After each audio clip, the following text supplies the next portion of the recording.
Guys अभी आप जो ट्रेड देख रहे हैं ये है GBP JPY यानी pound dollar versus Japanese yen का, जो कि 8 मार्च यानी कल लिया था।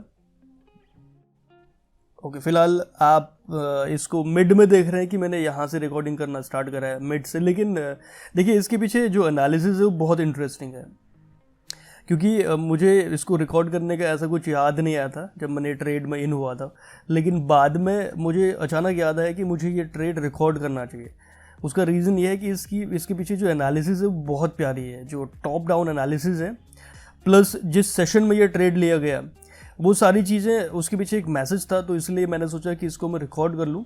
ऑल्दो ये बहुत लंबा ट्रेड है, लगभग 1 घंटे के आसपास का ट्रेड था, उसको मैंने काट के बहुत छोटा सा, केवल 1.5-2 मिनट का आपके सामने रखा हुआ है, जस्ट कि मैं आपको एक बार दिखा सकूँ एग्जैक्टली एंट्री एग्जिट कहाँ पर हुआ था। देखिए यहाँ पर एंट्री मैंने कहाँ पर करी वो तो मैं आपको बता दूंगा, लेकिन उससे पहले आप देख सकते हैं यहाँ पर आपको स्टॉप लॉस जो है वो मिड में दिखाई पड़ रहा होगा, ब्रेक इवन पर। उसका रीज़न ये है कि इस पर मल्टीपल एंट्रीज बना रखी है मैंने। देखिए लगभग 4 लॉट के 2 हैं और ऊपर से 1 लॉट का है, ऊपर से 2 लॉट, मतलब कुल मिला के टोटल देखा जाए तो लगभग 11 लॉट का ट्रेड है। ठीक है, अब देखिए मैंने यहाँ पर इसको जल्दी क्लोज कर दिया। उसके पीछे रीज़न था क्योंकि अगले 15 मिनट में जो है न्यूज़ थी कोई मेजर, तो मैं नहीं चाहता कि ये जो भी प्रॉफिट है वो सारी चीज़ें उससे इम्पैक्ट हो, इसलिए हमारा टारगेट हिट नहीं हुआ था, उससे पहले मैंने इसको मैनुअली क्लोज कर दिया था। लेकिन अगर आप देखेंगे फर्दर तो मार्केट ने जो है उतना टारगेट हिट करा था लेटर ऑन। मैं आपको एनालिसिस में बताता हूँ आगे, हम इसके बारे में डिटेल में बात करते हैं एनालिसिस में।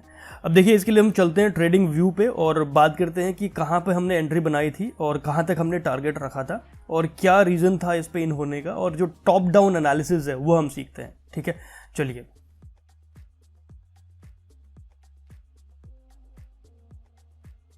ओके, जो भी आप अभी ट्रेड देख रहे थे लाइव 1 मिनट के चार्ट में, भले ही उसकी एंट्री 1 मिनट में करी थी मैंने, लेकिन उसके पीछे जो एनालिसिस थी वो टॉप डाउन एनालिसिस थी, बड़े टाइम फ्रेम में, वो भी डेली टाइम फ्रेम में मैंने एनालिसिस करी थी। डेली टाइम फ्रेम में देखिए पिछला कैंडल जो ये 7 मार्च का जो कैंडल था, आप देखिए एक बैरिश इनगल्फिंग कैंडल आपके सामने दिख रहा है, जिसने पुराने कैंडल को, इस कैंडल को जो इनडिसीजन सा कैंडल था उसको तोड़ के ऑल द वे डाउन नीचे पुश करा है। ठीक है, लेकिन पुश उस लेवल से किया है, मतलब उस लेवल तक किया है कि जो मिड में छोड़ दिया। अब देखिए यहाँ पर क्लोज हुआ है।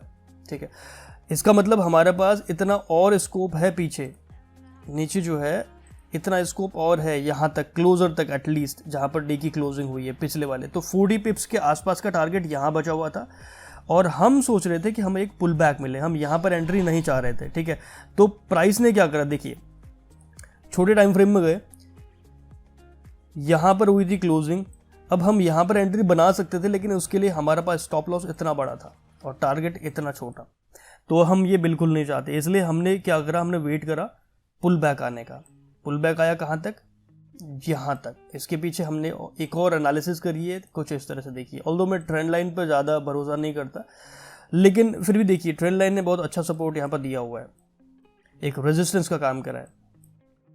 ये ट्रेंड लाइन यहाँ से बन रही है और यहाँ पर हमने एक जोन डिसाइड कर लिया जहाँ तक अगर डीप अगर प्राइस आएगा तो इस लेवल तक डीप आ सकता है, क्योंकि ये है एक मेजर जोन बना हुआ है। ठीक है, लेकिन प्राइस इस जोन तक पूरा नहीं आया, लेकिन उससे पहले ही हमें एक यहाँ पर एंट्री का सिग्नल सा मिल गया, जो कि एक्सट्रीम लेवल का नहीं था। I was little bit doubtful कि क्या ये एंट्री सही है या नहीं है, क्योंकि इसके लिए हमने यहाँ पर जो एक इनडिसीजन कैंडल हमें दिखाई 4 आवर्स टाइम फ्रेम में, दिस वन डोजी सा कैंडल। ठीक है, तो इस कैंडल के बाद मुझे यहाँ पर ये लगा था कि अगली कैंडल जो है इसको ब्रेक करके ऊपर इस लेवल तक आएगी एटलीस्ट, और उसके बाद अगर कोई विक बनाती है तो मैं यहाँ पर एंट्री मार लूँगा। ठीक है, ये मेरा सबसे पहला एक इसके पीछे एनालिसिस थी, लेकिन ऐसा हुआ नहीं। अब देखिए हम 1 घंटे के टाइम फ्रेम में चलते हैं। 1 घंटे के टाइम फ्रेम पे जो ये एक पुल बैक आया, उसके बाद वापस एक रिटेस्ट हुआ, मतलब एक छोटा पुल बैक आया और वापस प्राइस आया इसी लेवल तक और इसको ऊपर तोड़ने में स्ट्रगल कर रहा था। ठीक है, और यहाँ पर एक डबल टॉप सा बन गया। अब डबल टॉप बनने से मतलब है कि प्राइस स्ट्रगल कर रहा है इस जोन तक पहुँचने में, तो इसके लिए मैंने यहाँ पर कोई भी एंट्री नहीं बनाई, क्योंकि ये एंट्री का मुझे ऐसा कोई स्ट्रॉन्ग कॉन्फर्मेशन नहीं मिला, क्योंकि मेरा जो टारगेट था कि वो प्राइस यहाँ तक आए एटलीस्ट इस ट्रेंड लाइन के आसपास कहीं, ठीक है, या फिर इस जोन पे, लेकिन ऐसा हुआ नहीं। तो हमारे पास दूसरा ऑप्शन था कि इस 1 घंटे की जो बुलिश कैंडल है इसको तोड़ के प्राइस इससे नीचे जाए, तो इसका वेट कर रहे थे हम, क्योंकि अगर ऐसा होता है तो मेरे हिसाब से मार्केट में क्या था, एक तो शाम का टाइम था जो कि न्यूयॉर्क सेशन जो है ओपन होने वाला था, प्री न्यूयॉर्क का टाइम था, ठीक है, उस टाइम पर हमने ये ट्रेड एग्जीक्यूट करने की कोशिश करी थी। ऊपर से उस टाइम पर वॉल्यूम ज़्यादा होता है तो प्राइस जिस तरफ जो बड़े टाइम फ्रेम में पुश होता है उस तरफ ज़्यादा मोस्ट प्रोबेबली प्राइस पुश करता है प्राइस को। अब हम वेट कर रहे थे कि प्राइस इस लेवल को तोड़ के नीचे जाए, ये जो 1 घंटे का जो क्लोजर है, ठीक है, ये जो विक है, तो इसके लिए हमने छोटे टाइम फ्रेम में जाके जैसे ही प्राइस ने इस लेवल को तोड़ा 1 घंटे का, ये लेवल जो है इसको तोड़ के नीचे यहाँ पर कहीं था, आई थिंक उसके बाद पुल बैक मिला हमें यहाँ पर थोड़ा सा, तो यहाँ पर हमने एंट्री बना दी। कितने लॉट की? लगभग 1 + 2 यानी 3 लॉट की एंट्री हमारे यहाँ पर हो चुकी थी, ठीक है, और हमारा स्टॉप लॉस था यहाँ पर स्टॉप लॉस था। क्योंकि इस ट्रेड में मैं इतना कॉन्फिडेंट नहीं साउंड कर रहा था, तो इसलिए मैंने स्टॉप लॉस बड़ा रखा था यहाँ पर, और जो भी मेरे पास जो लॉट साइजेस थे वो इतना ज़्यादा नहीं था, 3 लॉट का ट्रेड था, तो लगभग 50 पिप्स के आसपास का ये मेरे पास स्टॉप लॉस था। और टारगेट की बात करें यहाँ से, तो टारगेट भी हमारे पास लगभग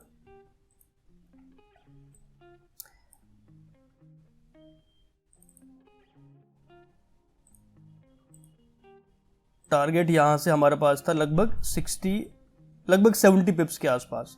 तो कुल मिला के 1:1.5 से थोड़ा कम का टारगेट था, ये इसके हिसाब से था पहले ट्रेड के हिसाब से। लेकिन अब हमें चाहिए था एक कॉन्फर्मेशन कि क्या प्राइस इस लेवल को बहुत ही स्ट्रॉन्ग पुश के साथ तोड़ सकता है डाउनवर्ड डायरेक्शन में, क्योंकि बड़े टाइम फ्रेम में, डेली टाइम फ्रेम में क्या था, प्राइस बहुत स्ट्रॉन्ग डाउनवर्ड पुश कर रहा था, ठीक है। उसके बाद हमें क्या मिला, एक पुल बैक, एक डिस्काउंटेड प्राइस मिला, क्योंकि हमें ये पता है कि डेली टाइम फ्रेम के हिसाब से प्राइस को नीचे जाना है। अब कितना नीचे जाएगा वो हमने पहले ही डिसाइड कर लिया, ये जोन यहाँ पर सेट करके। यहाँ पर जो जोन दिख रहा है, दिस वन, अब अगर आप टेक प्रॉफिट को देखेंगे तो ये जोन आपको दिखेगा और ये टेक प्रॉफिट का टारगेट भी आपको दिखेगा जो मैंने सेट करा था।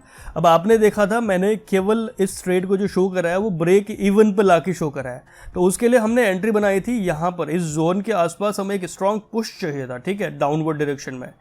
पहली 2 एंट्री हमारी बन चुकी थी। उसके बाद हम छोटे टाइम फ्रेम में गए, क्योंकि जो न्यूयॉर्क सेशन होता है शाम का, उस टाइम पर हमारे पास वॉल्यूम एक ऐसा फैक्टर है जो आपको बहुत अच्छे से सपोर्ट करता है, ठीक है। तो उस टाइम पर हमने 1 मिनट के टाइम फ्रेम में देखा, यहाँ पर ये एक कैंडल दिखी, दिस वन, एक स्ट्रॉन्ग अपवर्ड पुश किया इसने पहले, उसके बाद डाउनवर्ड पिछली कैंडल को इनगल्फ कर लिया, ठीक है। जैसे ही ये कैंडल फॉर्म हुई, हमने यहाँ पर देखा कि पिछला रेजिस्टेंस जो था, मतलब पिछला जो जोन था, सपोर्ट जोन था, ठीक है, वो टूट गया है। और उसके बाद हमें दिख रहा है एक पावरफुल कैंडल जो कि डाउनवर्ड पुश कर रही है। जैसे ही ये कैंडल क्लोज हुई, यहाँ पर हमने 4 यानी 2 लॉट मारे, 8 टोटल, ठीक है। उसके बाद हमारा जो टारगेट था, यहाँ पर टारगेट सेम था जो प्रॉफिट टारगेट है, और स्टॉप लॉस था केवल ये कैंडल, 1 मिनट का कैंडल जो है स्टॉप लॉस इतना सा था, लगभग देखा जाए तो पिप्स में 10 या 12 पिप्स का टारगेट, लगभग 14 पिप्स का जो है ये स्टॉप लॉस था केवल। और टारगेट के लिए आप देख सकते हैं लगभग ऑल द वे डाउन ये टारगेट है,